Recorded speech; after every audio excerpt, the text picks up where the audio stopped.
성령이 운행하시는 시간 될 줄로 믿습니다. 좀 따라합시다. 가나안 혼인잔치. 저도 주일학교 때부터 너무 많이 들었던 말씀이고, 주일학교 때 우리 그때 부장 장로님이 얼마나 말씀 잘 해주시는지 지금도 막 이 가슴에 머릿속에 막 남는 것 같아요. 아마 여러분들도 이 말씀을 많이 듣고 또 말씀 많이 전하신 줄로 압니다. 하나님의 교회는 일꾼을 세워가는 좋은 집이라고 말씀하고 있습니다. 아멘. 그래서 모세는 오홀리압과 부사대를 통해서 성령과 지혜가 충만한 자를 하나님이 세우셔서 하나님의 성막을 짓게 하셨는데, 이것은 일부에 집한 겁니다. 원형은 하늘의 예루살렘성 완전한 성전이 있고, 성령과 지혜가 충만한 사람 오홀리압과 부사를 통해서 그분을 막 두들겨서 만든 그 성소가 바로 그런 곳이에요. 자, 솔로몬 성전을 보십시다. 야긴과 보아스라는 한 기둥이 세워지고 거기에 많은 건축물이 또 지어져 갔습니다. 함께 지어져 가는 곳. 교회가 바로 그런 곳이에요. 벽돌로 쌓아 올리고 유명한 곳이 있는 것이 물론 교회죠. 눈에 보이는 교회지만 사실은 눈에 보이지 않는 교회가 더 지어져 가는 장막집이고 완전한 교회가 되는 줄로 믿습니다. 아멘. 그래서 솔로몬 성전에도 야긴과 보아스라는 큰 기둥이 기초화되어서 거기에 수많은 자재가 올려지게 되었다는 사실입니다. 여러분, 예루살렘의 안디옥 교회를 보세요.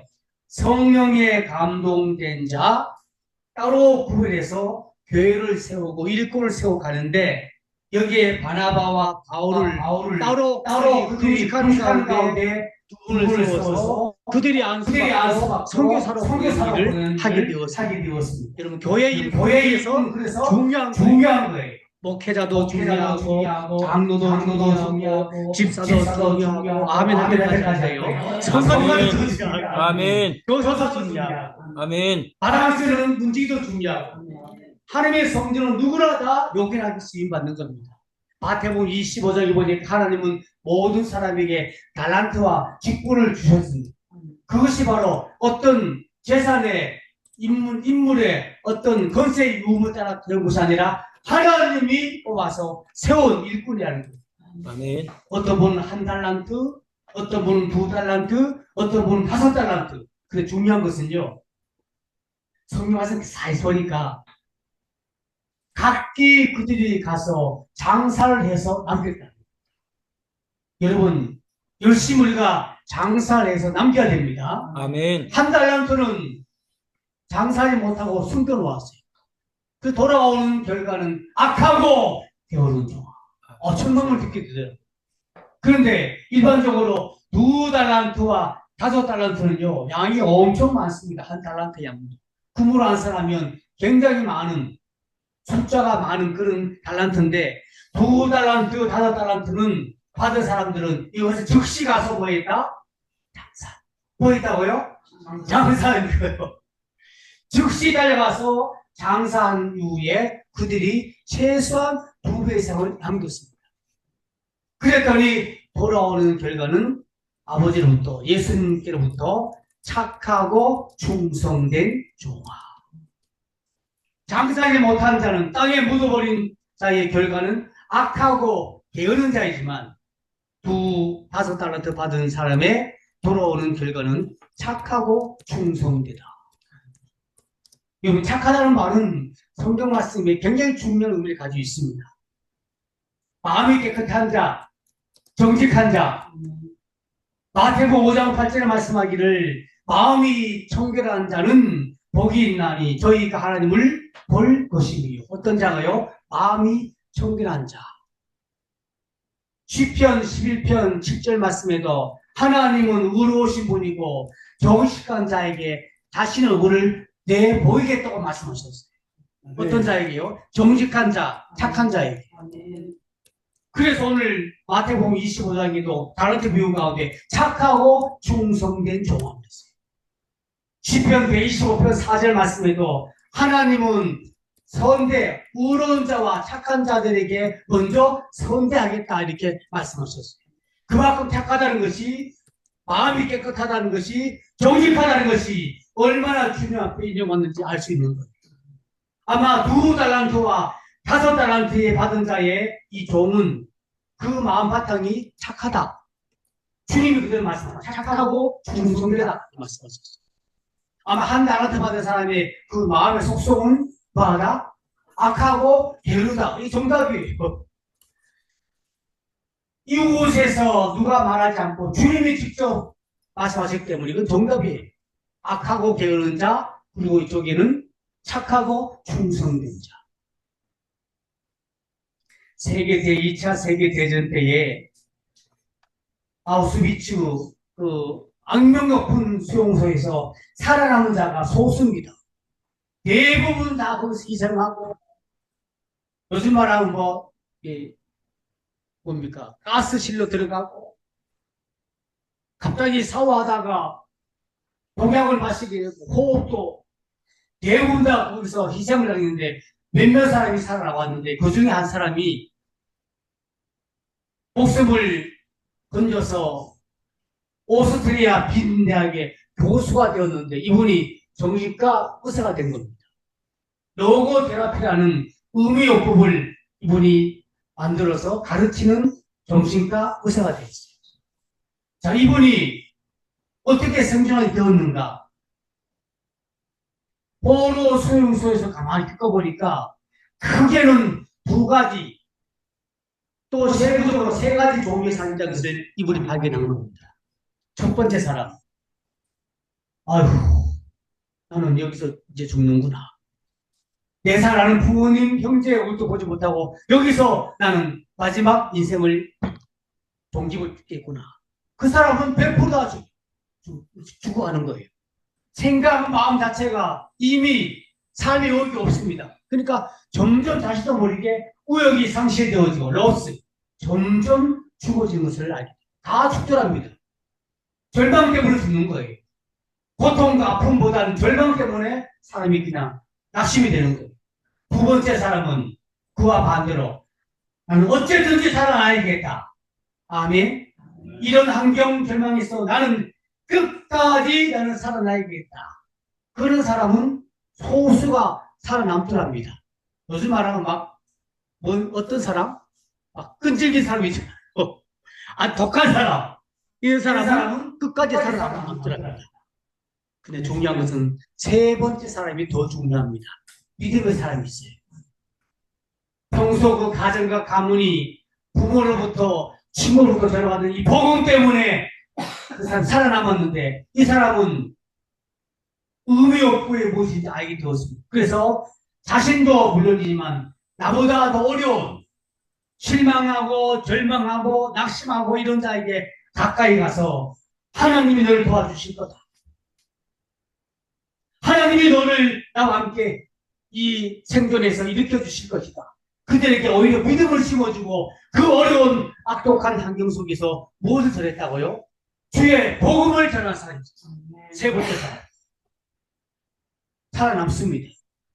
그래서 이분이 오스트리아 빈대에 결국 들어가서 교수가 되고 로고테라피라고 이 의민요법을 만들어서 수많은, 여러분 전쟁이 나면요 고아 가부뿐 아니라 정신적인 지하자가 얼마나 많은지 몰라요. 다 아시잖아요. 그게 힘들거든요. 전쟁에 대한 후유증이 날까요? 왜 교통사고가 심하게 나면 그 당시에는 모르면서도 나중에 시간이 지나면 그 아픈 곳이만 나타나고 그 후유증이거든요. 전쟁의 후유증이 바로 그런 겁니다. 수많은 젊은 세대들 전쟁에서 폭탄, 총알, 비명, 죽음, 이것을 전쟁에서 목격한 사람들이 겪어지는 그 정신병은 그 병입니다. 그것도 굉장한 시간이 필요합니다. 이것을 이분이 치료법을 만든 거예요. 자, 중요한 것이 있습니다. 그들의 신앙 때문에 가능한 거였어요. 다 절망합니다. 다 포기합니다. 근데 믿음의 사람들은 어떠한 환경이 있다 할지라도 포기하지 않아요. 할렐루야. 아멘. 그것이 오늘 우리가 배울 만한 교훈입니다. 가나안 혼인잔치에 예수님과 그의 제자들과 어머니도 초청받아서 가게 되었습니다. 여러분, 유대인의 결혼식은 가장 많이 소비되는 것이 바로 음료입니다. 음료. 더운 나라에 가장 많이 마실 수 있는 음료거든요. 그 잔치마다 음료, 즉 포도주가 가장 좋은 손님에게 대접할 수 있는 가장 좋은 것인데 잔치집에 포도주가 음료가 다 떨어진 거예요. 얼마나 그 가문은 부끄러운 일 아니겠어요?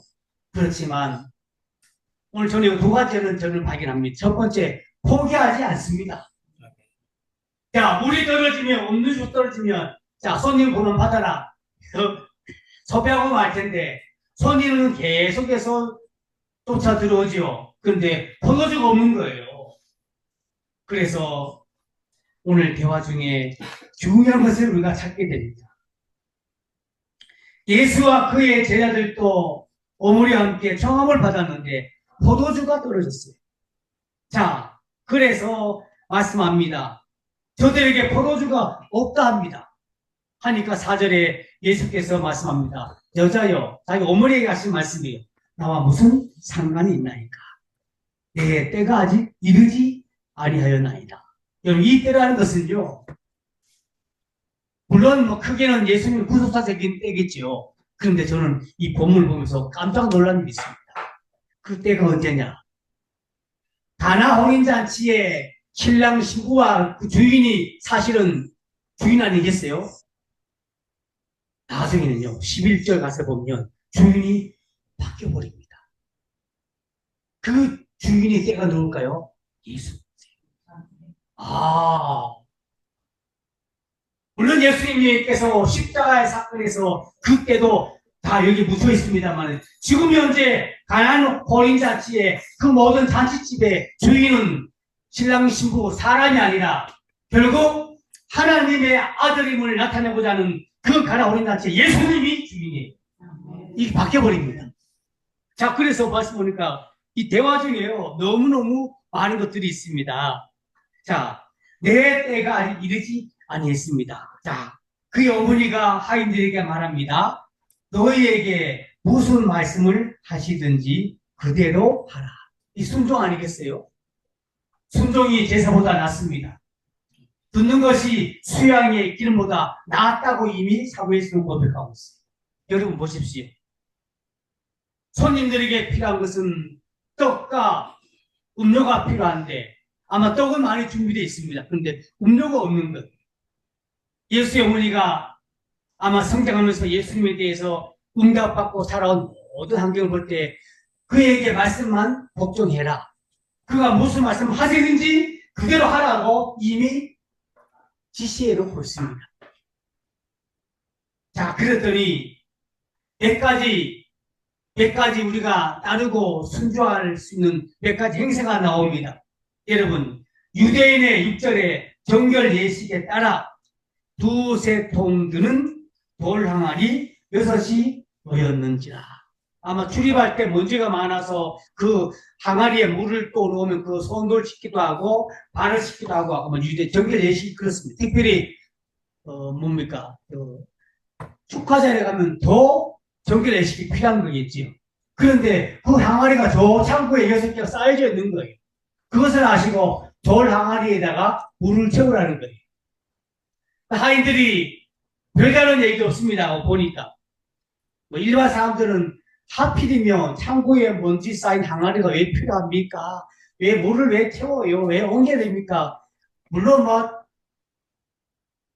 속에는 그런 근심이 있겠죠. 그러나 본문에 보니까 6개 항아리를 옮겨서 거기다가 물을 채우는 과정이 쉬웠겠어요?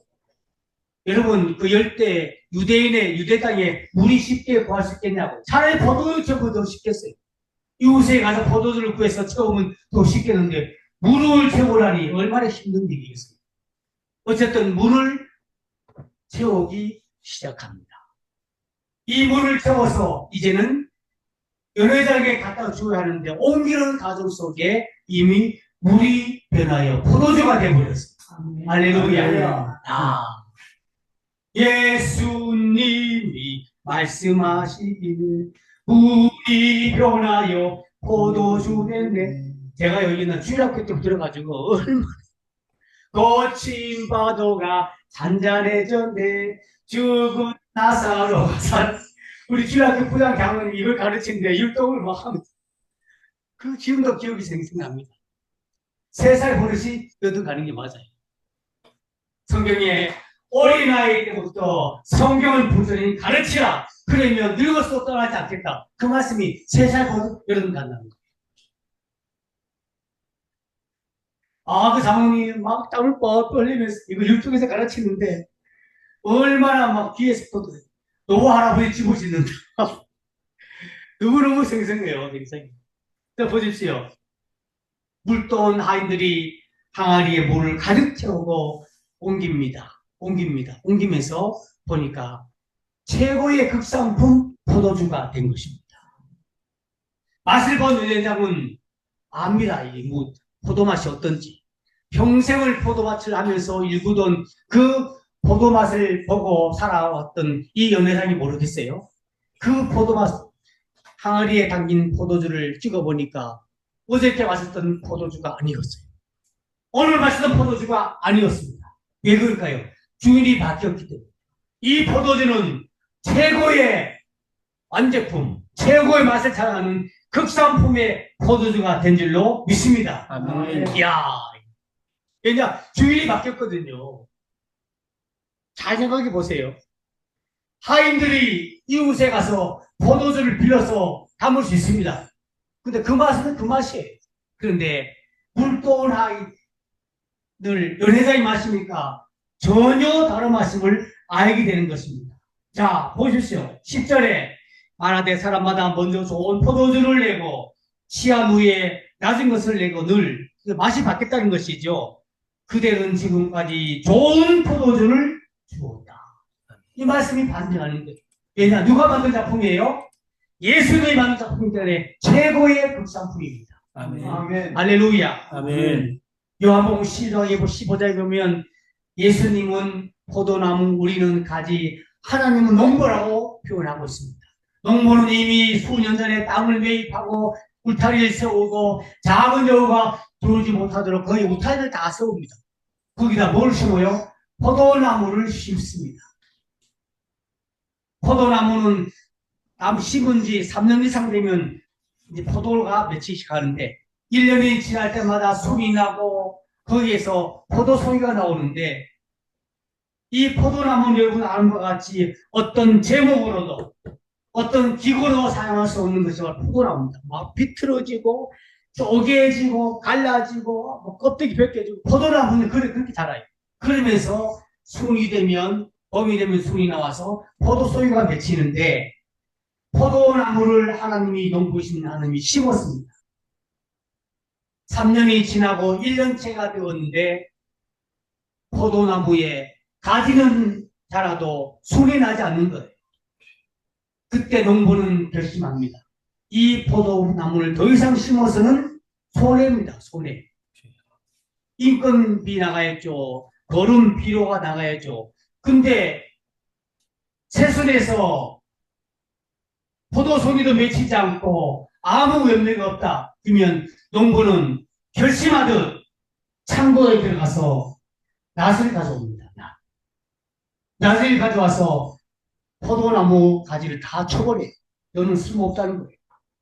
떨어진 나무 가지는 비틀어진 나무를 다시 주워서 아궁이에 지어 놓습니다. 자, 첫 번째 현상이 바로 낫이 필요한 거예요. 두 번째, 포도나무에 순이 나지 않고 열매가 없다.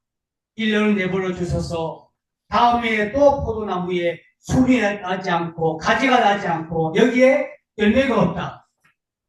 농부는 또 결심합니다. 또 들어갑니다. 창고에 들어가서 이번에는 도끼를 가져와서 그 포도나무 전체를 그냥 뿌리까지 뽑아버리고 뿌리를 쳐서 뿌리가 나무가 넘어지면 그 나무를 다시 수거해서 아궁이에 집어 던져버립니다. 낫이 필요하고 도끼가 필요하고 세 번째, 그의 농사가 풍년이라 포도나무에 가지가 잘 뻗어서 포도송이가 주름 맺히네요. 농부는 가을에 수확한 포도주를 가지고 창고에 또 들어갑니다. 이 농부는 창고가 전업이에요. 어느 날은 낫을 끌고, 어느 날은 도끼를 가져오고, 이번에는 포도주 틀을 가져옵니다. 왜? 포도 송이를 수확해야 돼요. 포도주 틀을 설치해놓고, 그 극상품의 포도 송이를 놓고, 발을 지그시 밟으면서 최고의 포도주를 거기서 만들어내는 거예요. 그 요한복음 15장은 포도나무 비유지만 사실은 한 겹만 딱 제끼면요. 종말론적 메시지가 집중됐습니다. 아, 예수님은, 이 하나님은 포도나무를 통해서라도 우리를 심판하시겠구나. 그 메시지 그렇게 포함됩니다. 잘 자라지 못하는 가지는 낫을 쳐서 베어버리고, 산들이 지나도록 열매가 없는 포도나무는 도끼를 가지고 뿌리까지 뽑아서 우리가 던져버려요. 이것이 심판입니다. 심판. 마지막 포도송이는 잘 수고해서 포도주 들어가고 밟아서 최고의 포도주가 만들어지도록 농부가 수고하는 거예요. 이것이 바로 포도나무의 열매입니다. 아멘. 여러분, 성경에는 요한에서 보니까 이른 비와 늦은 비를 너에게 보내겠다고 그랬거든요. 이 늦은 비가 무엇일까요? 하나님의 성령 뜻합니다. 때로는 이른 비, 때로는 늦은 비, 때로는 은혜의 소낙비, 때로는 단비를 통해서 우리에게 은혜를 날마다 공급해 주시는 거예요. 아멘. 만나와 배출하기가 그런 역사입니다.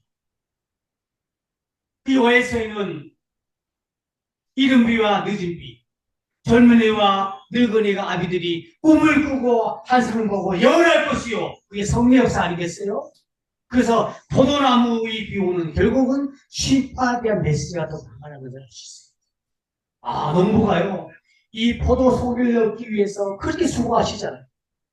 땅을 사고 울타리를 치고, 심지어 아가서의 말씀처럼 작은 여우가 들어와서 포도를 다 망가뜨리는, 그 작은 여우를 막기 위해서 또 길을 치는 거예요.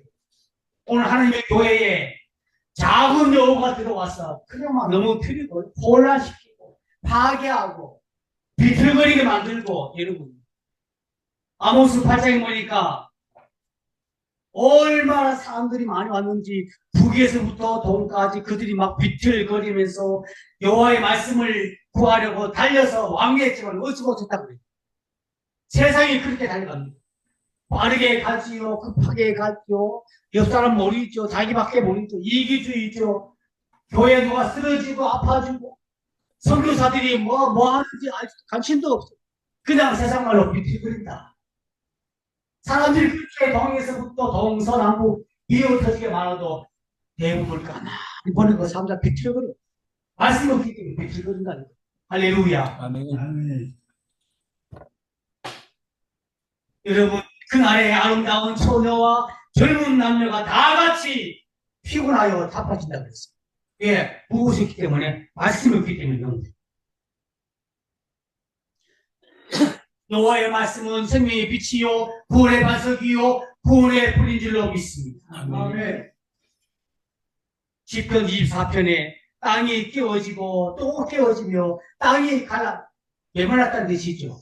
농산부들은 마음이 미어 터집니다. 비가 오지 않고 가뭄이 되면 논바닥이요, 비가 없으면 갈라지더라고요. 갈라지면서 틈이 생겨요.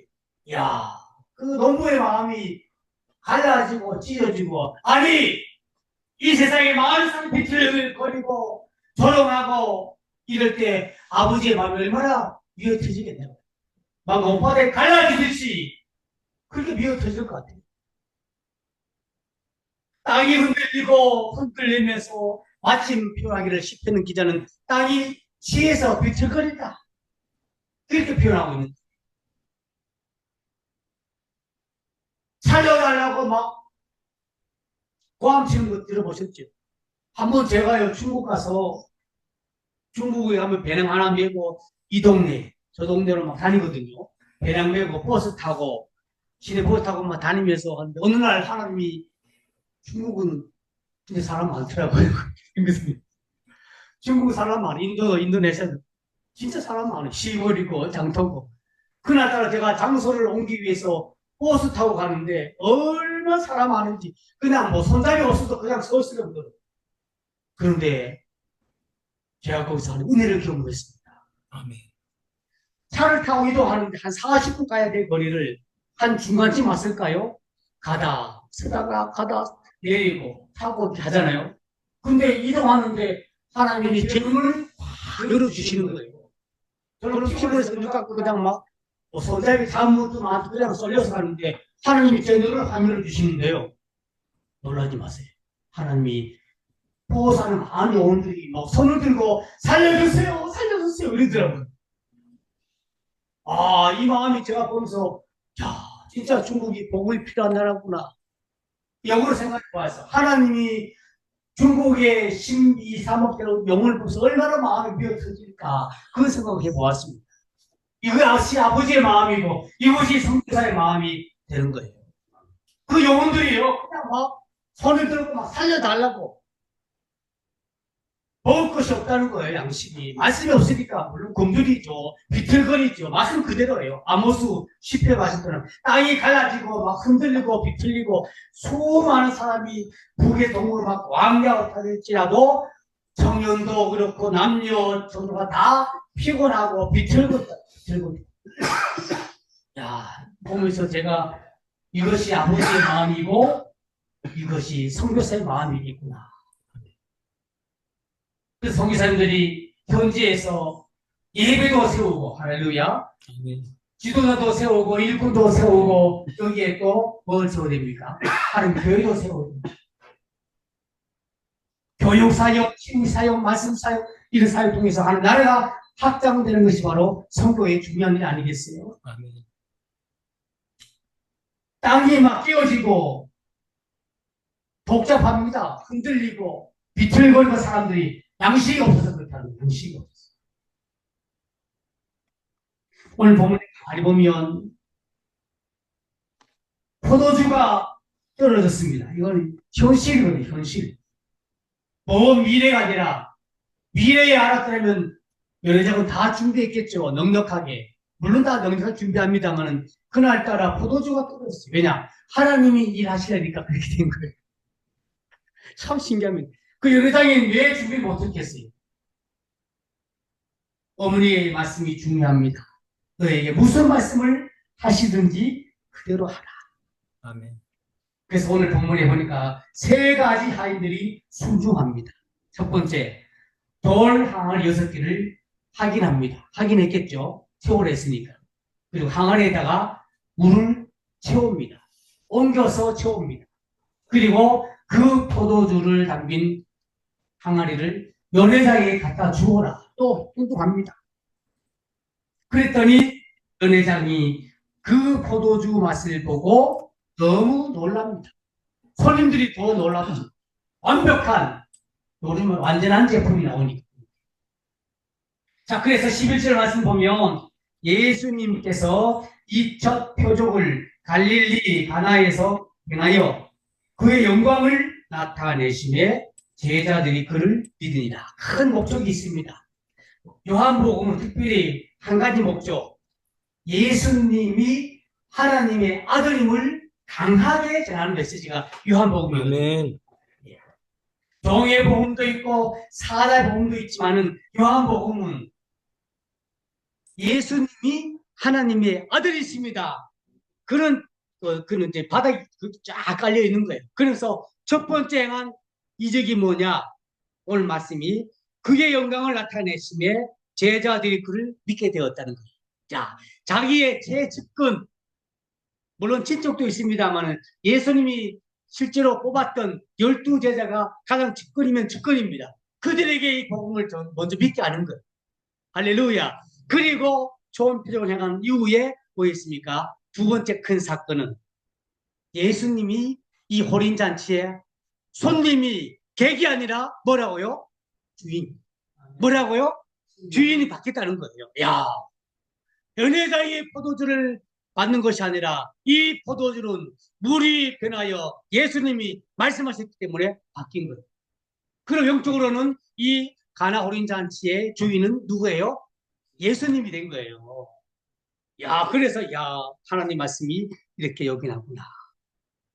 여러분, 그래서 잔치집의 주인이 연회장에서 예수님으로 바뀌는 순간 이 복음이 주의 제자들로 통해서 또 많은 무리들에게 전파되는 것을 보게 하셨어요. 여러분, 이 사건을 통해서 우리가 받을 교훈은 몇 가지 있습니다. 첫 번째, 순종이 제사보다 낫다는 것입니다. 물론 순종이란 어렵지 않습니다. 여러분, 여러분과 제가 할 수 있는 것 많아요. 평소에 할 수 있는 것, 이거는 내가 할 수 있는 일입니다. 달란트예요. 그러나 순종은 아무것도 없는 것을 하는 것이거든요. 내 생각과 내 삶의 마음이 전혀 나와 관계없다는 거예요. 그런데 우리 예수님은 이것을 우리로 하여금 받들기를 원하시는 거예요. 너 할 수 있겠느냐? 항아리에 물을 채울 수 있겠느냐? 그 물을 연회장에 갖다 줄 수 있겠느냐? 그랬더니 순종했더니 가보니까 창고에 6개 돌 항아리가 있어요. 먼지를 다 소지한 후에 그 동안 항아리에 옮겨서 물을 채웠더니 물 채우는 과정도 뭐 동네 마트에서 물 채우면 좋겠는데 그런 것도 아니잖아요. 그 귀한 물을 어떻게 구했겠어요? 아마 하인들이 땀을 흘리면서 아마 물을 어쨌든지 뭐 펌프에서 얻은 것도 아니고 물을 9가지 채웁니다. 채우는 중에 아마 하인들이 많은 갈등이 있었을 거예요. 그걸 해야 되나 말아야 되나 더 태워야 되나 말아야 되나 여러분 아시죠? 그런 마음. 아브라함이 자기 독자 이삭을 데리고 지시할 쪽으로 가는 그 순간까지 온갖 3일 밤낮을 얼마나 고민 많이 했겠습니까? 아마 그는 하인들도 물을 채우는 과정 속에 아마 있었다고 봐요. 근데 어쨌든 9가지 채웁니다. 채우니까 그 채운 물을 옮기는 순간, 발을 띄는 순간, 할렐루야, 할렐루야, 물이 포도주로 변했습니다. 물은요, 화학 요소가 H2O라고 쓰고 있더라고요. 물, 산소와 수소가 물이거든요. 근데 포도주는 화학 요소가 또 달라. C2H5 다시 CH. 좀 어렵죠. 이것은 사람이 그렇게 만들 수 없다는 결론이에요. 숫자도 맞지 않고 맛도 내지 않고 물론 흉내낼 수 있겠죠. 연한 바닥에 겨우 있던 포도주를 모아다가 여기다 물을 채우면 물론 화학 요소는 날 수 있지만 맛은 아니에요.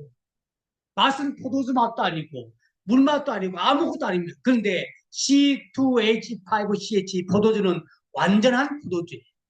누가 만드셨기 때문에? 예수님이 만드셨기 때문에 완전한 포도주. 이것을 구약에 말하는 극상품의 포도주다. 그것을 우리가 소개하고 있는 겁니다. 그래서 이 맛을 본 수많은 하객들이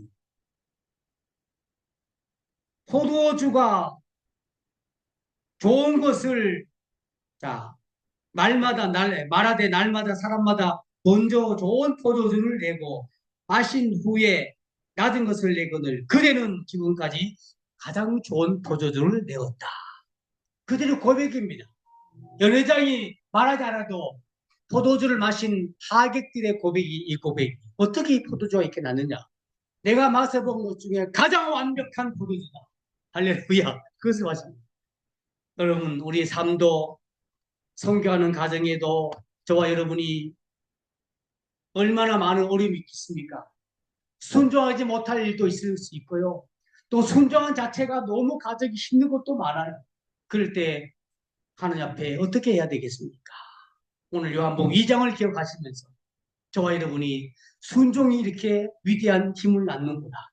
하인들이 순종했더니 하나님이 결국은 예수님을 통해서 포도 가나혼인가 주인이 바뀌게 했다는 거예요. 이게 놀라운 역사 아니겠습니까? 우리의 삶도 주님이 계획하시고 간섭하셔서 우리 삶이 내가 주인이 아닌 주님이 주인이 되는 역사로 확 변화했기를 주의 이름으로 축원합니다. 축원합니다. 우리 함께 기도하기 원합니다. 오늘 말씀을 들었습니다. 하나님 오늘 이 말씀 가운데 항아리에 물을 채웠습니다. 아기까지 채웠습니다. 연회장에 갖다 주었습니다. 연회장은 이 물로 된 포도주를 맛보았습니다. 우리의 삶도 내 삶이 아닌 사역 가운데 주님께서 주인이 되어 주시기 바랍니다. 함께 기도하기 원합니다. 주여, 고마우신 하나님 감사합니다. 주님을 찬양합니다. 오늘 물이 비었습니다. 그리고 이 첫 표적을 행하여 갈릴리 가나에서 그의 영광을 나타내게 하셨고 그의 제자들도 믿게 하였습니다. 이것이 우리의 사명입니다. 순종이 제사보다 낫고 주는 것이 수약의 길보다 낫다 했사오니 잘 듣게 하시고 순종하신 믿음을 다하여 주시옵소서. 하인들은 순종했습니다. 항아리에 6개 물을 채웠습니다. 아기까지 채우고 연회장에 갖다 주었더니 하나님께서 물이 변하여 포도주가 되게 하셨습니다. 이 말씀을 순종하며 우리 삶의 사역 가운데 힘들고 어려울 때마다 순종하는 법을 배우게 하시고 하나님이 일하시고 하나님이 주인이심을 고백합니다. 주님 주장하여 주옵소서. 귀한 예물을 주님께 드립니다. 우리의 기도 제목과 함께 드렸사오니 연락하시고 기쁘게 받아주시고 저들에게는 주여 세상에 남지 못하는 믿음의 큰 자가 되게 하여 주옵소서. 물질의 거부가 되게 하시고 믿음의 큰 자가 되게 하셔서 세상을 능히 이기고 남는 강하고 담대함을 허락하여 주시옵소서. 오늘 현장에서 예배드리고 주면서 예배드리는 모든 주의 종들에게 하나님의 기름, 성령의 기름 부심이 오늘도 충만케 하시고 이른 비와 늦은 비와 은혜 소나비와 단비를 저들에게 한량없이 부어 주시옵소서. 주 예수 그리스도의 은혜와 하나님 우리 아버지의 사랑하심과 성령님 감화 감동 교통하는 역사가 순종의 법을 배우고 모든 행사에 모든 잔치에 주인 되신 예수님을 인정하고 믿음으로 고백하는 성도들 종들 머리 위 나라와 민족과 조국 교회 위에 영원토록 함께 계실지어다. 아멘. 할렐루야. 오늘도 함께 하심을 감사합니다. 현장에 오신 여러분 감사드리고 줌에서 함께 예배드린 분 반갑습니다. 맛있는 식사하시고 안전히 돌아가시기 바랍니다. 여러분